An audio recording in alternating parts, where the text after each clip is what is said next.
And we spoke right Got before a the show. question for Anton. Anton. What happened? You got a I'm question not for talking Anton. about. No, I understand. You I get me? I got Okay. that. All right. I got that. But in my case, too, whenever I choose to speak up or challenge him on anything or tell him, look, I don't agree with that or what have you, I won't keep delving into it because I don't see the point, because I know at a certain point with men like you at your age, there's not going to be any change. So why? I don't even bother with it. I just, I might say, I don't like that. I don't agree with that. And then if they want to continue, I'm not for it. I'm with you. That's it.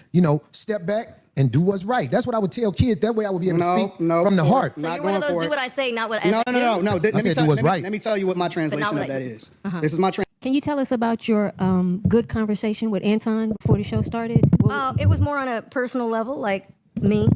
He asked a couple of questions just about me, and he was really nice, really nice. So it was just personal stuff that had nothing to do with the show or Corey. Yeah. I mean, that's all part of the game. When a new nigga is around, they gonna work the woman that's around you to see what she willing to go for. Everybody know that. Well, it started off because I asked him where he's from. I don't know much about the guy. That's my first time ever meeting him. And I had, So you started talking to him, right? Yeah. Right. Like we That's were all what I just said. standing there. So I think the first thing I asked him was where he was from. Maybe something like that. I can't recall.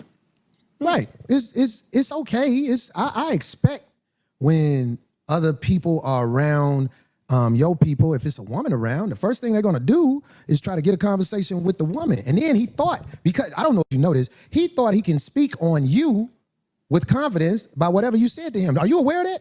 Yeah, I saw that. But So- none of that stuff, I'm not bothered by any of that stuff. It doesn't faze me. Well, it phases me because he thought that he could speak on you and you knowing me because he was comfortable enough to talk to you more than, hey, how you doing? Welcome to the show and all like that, because you had a conversation But I with already him. think he was pushing your buttons, and that's why I'm like, okay, well, that's... Of course you think he was pushing my buttons because you don't have what it takes to understand that whenever you speaking to a nigga that you don't know, you already out of pocket. You don't understand that. I do understand it. So if somebody pushed my I believe he was buttons, doing that on purpose is what I'm saying. what'd you say? I believe he was doing a lot of that on purpose. He was doing, you said you started talking to him. No, I'm talking... When a man you don't know is talking to you, you're supposed to be short with him.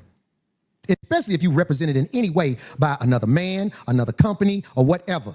Because you will wind up doing work for them and then talking about them later. History will repeat itself. So remember that. I'm talking to all women who don't know, who are not initiated, but are smart enough to listen to what I say. If a man is talking to you, or you start talking to a man, more than, hey, how you doing? Let me get you set up, or whatever. You setting yourself up. You think you making the nigga look stupid, but you can never make a real nigga look stupid.